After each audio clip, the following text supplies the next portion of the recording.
Hey, what's up, everybody? Welcome to another edition of Wade Watches. I'm Wade. Welcome to another scaring myself shitless review for Halloween.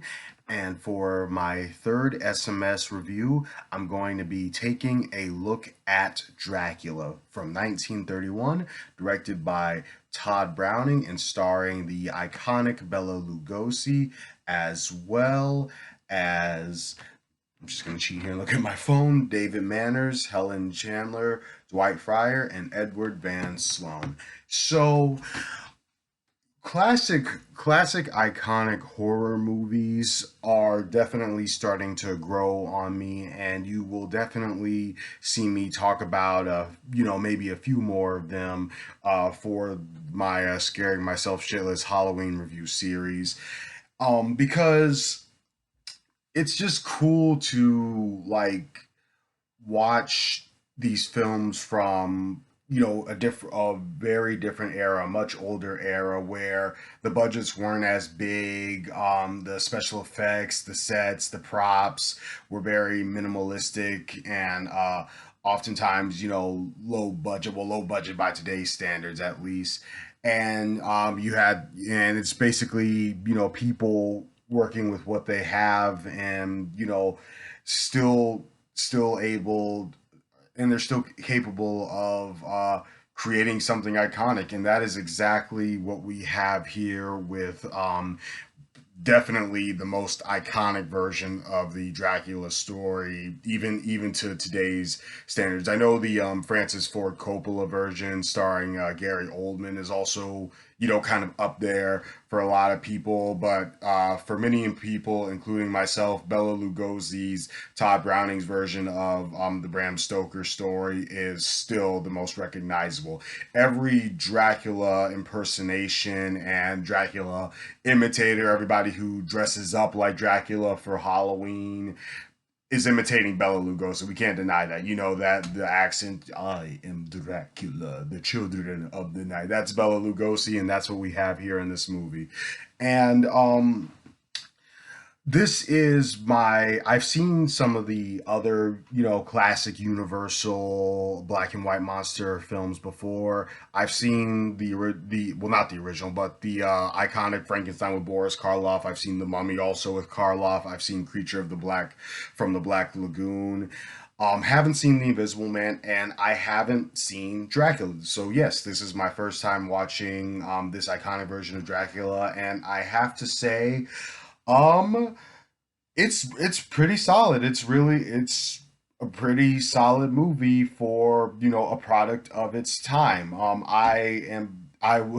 Was kind of, I wasn't looking to crap on this movie and go like look how old all this is. I don't do that. I've seen my share of I watch all kinds of movies. You guys who are for those of you tuning into my channel for the first time, you will quickly discover that I don't discriminate by decade, genre, etc. I try and watch a bit of everything. I do try and keep an open mind. I like some genres more than others, but I don't try and discriminate. So yes, I've seen movies from the 30s, 40s, 50s before. Some movies from the 20s and 1910s I've seen, and quality is quality no matter what era it comes from. And that, yeah, that's definitely what we have here. Yes, obviously some of the effects are outdated.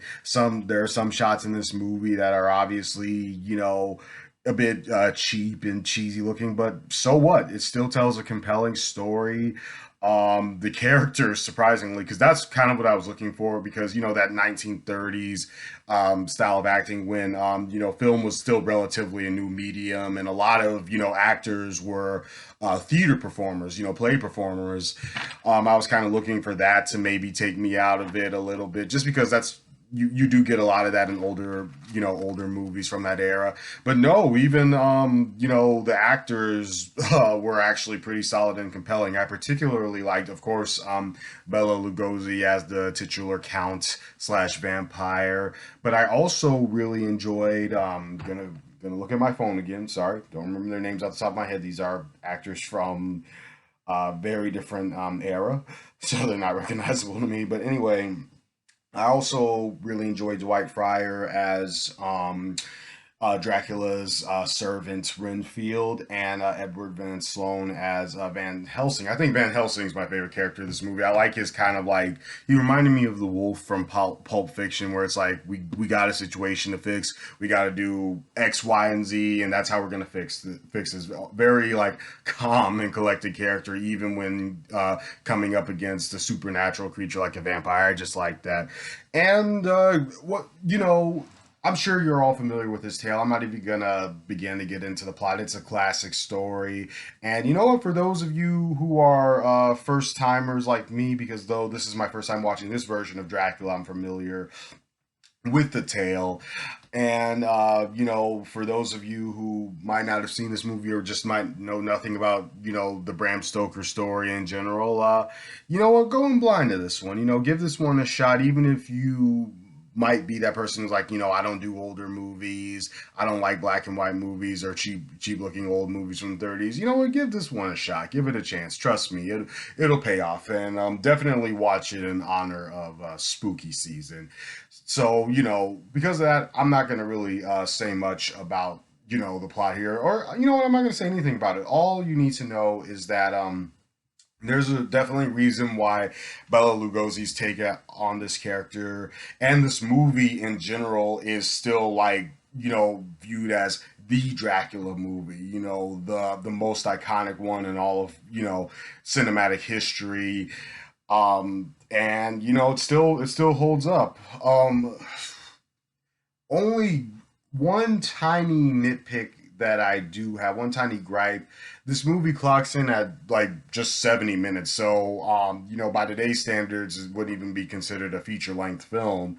And it kind of like the ending is just very abrupt. Like, once it seems like it's gonna set up for something where I'm like, okay, here we go, here we go. And then it's resolved and then the movie just cuts off. But again, this is a product of it of a different time, a much older time period, a very different and bygone era of cinematic history. So I'm not going to hold it against the movie.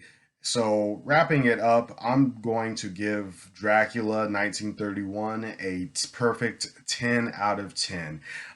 It's Every shot of this movie is iconic. I particularly loved how this movie virtually has no soundtrack, and that works in its favor. That's to its credit because it definitely creates this kind of eerie eerie vibe, and it perfectly complements that kind of like gothic look when we're inside Dracula's castle and like in foggy London at night. It works perfectly. So yeah, I thoroughly enjoyed this film from start to finish. I can find no discernible flaws from it. I love myself, some classic horror movies, and Dracula just made the list of classic horror films that I'll be rewatching for Halloweens to come. So again, 10 out of 10 for Dracula 1931. This has been another scaring myself shitless review from Wade Watches, and I will see you all next time. Peace.